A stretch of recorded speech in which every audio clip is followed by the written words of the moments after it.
Howdy all, I'm Adam Renaissance Nerd, and I love real Star Wars, first generation fan, EU guy franchise closest to my heart, and I will do everything and anything to collect, protect, and preserve real Star Wars against the menace, the disaster, the disease, the cancer that is Disney Star Wars, because Disney Star Wars is hot, burning fire trash.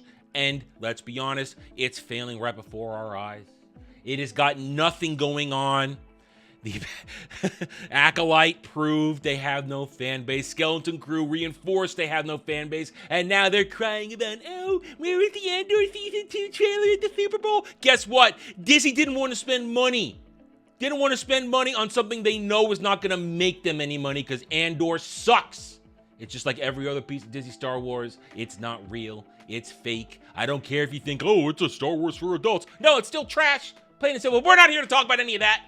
Getting off that rant, that's a different rant for a different time. We're here to talk Daisy Ridley. Daisy Ridley got asked some Star Wars questions on her red carpet appearances for her latest movie, because of course, that's all they're ever going to ask her about, because let's be honest, that's what she's known for. I have no problem with Daisy Ridley. I've never said a truly nasty thing about her in all my time. But, I must comment on the fact that she says unwise things concerning Disney Star Wars and real Star Wars, showing that she is still, even though she remains above the fray, and when I say that, I mean she doesn't get highly antagonistic or political like her other fellow Disney Star Wars stars do. She doesn't attack the fans. She doesn't inject bullshit into it. She stays pretty sweet and nice, and we give her that, but she still says some dumb things that shows she doesn't understand what's going on. She can't read the effing room, and gives us all the reason in the world to understand that the Rey movie, or as they insist on calling it, the New Jedi Order, and we're going to see they are officially calling it that in certain ways, it is going to be a disaster. But let's get right into it. Why am I talking about this today? Well, as I said, Daisy Ridley was on the red carpet for her new movie, and of course, they asked her for her opinions on the new Disney Star Wars script, and she says she wants to join the MCU and the DCU. That's just her saying, I want a job. That's not the real story. Let's get to it. The Cleaner star said in the new interview that she feels really good that writer George Nolfi is putting together another Star Wars sequel script for the film Charmin Obey-Chinoy, we call her Chins, to direct. You notice we haven't heard beep out of Chins for 2 years, really. She pops up twice, and then she has to go and hide because she says stupid, woke, feminist bullshit. And they realize, uh-oh, we've stirred up the hornet's nest again. Let's hide this idiot somewhere else and not incur the wrath of the real fans, because they've already destroyed us in every conflict we've been in now. Anyway, here's what Daisy said. I have not read the latest script, but I know what's happening and I know the story. And I think what feels really good is that George is a phenomenal writer. I think we're making sure this story is the best way, this script is the best way to tell the story. Oh, Daisy. First of all, that shows you she has no idea what she's talking about, because let's go over George Nolfi again, shall we? Here is his resume. His resume since 2003. So, from 2003 to 2020 was when he wrote stuff. He hasn't written anything in 5 to 6 years now. And they've handed him they say it right here, New Jedi Order movie, the Rey movie, and it's not looking good. 'Cause look what he did. Okay, we know him for only 3 things on here: Ocean's 12, The Bourne Ultimatum, and the Adjustment Bureau. None of these other things even track on anybody's radar, and maybe only one of these movies is decent. Bourne Ultimatum is probably the only decent one on here. It's the highest rated script he has. This dude has zero real ability or track record to take over the Star Wars franchise for a new era post what they call the Skywalker saga, which isn't a thing. It's a Disney made up bullshit, but that's a discussion for another time. This dude is not talented. And remember, the dude they did hire, the dude who does Peaky Blinders, he walked away. He didn't get fired. He walked away because he probably saw the dysfunction that is Disney Lucasfilm, that is Dave Filoni, Kathleen Kennedy. He probably had a talk with good old Chins and realized, wow, this chick is batshit crazy. I'm not going to work with her. I'm going to go back and do my thing. So this is showing that Daisy doesn't understand good writing.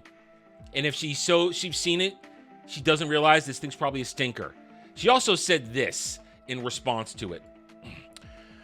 I feel like the Star Wars films are all political. I feel like it's the individual versus the big corporation or the big group. So I think they always have been, and ultimately I think the films are emotional in that it's good and evil. Well, you got that part right. Which we could all relate to very specifically in our day-to-day lives. But yes, I do feel those conversations are woven within the story, and I'm very excited to see what George does. Okay, once again, Daisy shows us she doesn't understand Star Wars because it's a favorite line of the stands, the shills, the fake fans say, Star Wars was always political, shut up, nerd. No, Star Wars is not political. I dare you, I dare you, find me a moment in the first 3 movies where politics comes up in the OT. Show me, you can't. I just rewatched them recently because I watch them all the time. You cannot show me anything in those first 3 movies that is political outside the rebellion against tyranny. That's it. It's an overarching thing. And then when you get to the prequel trilogy, it's not political. It's politically themed.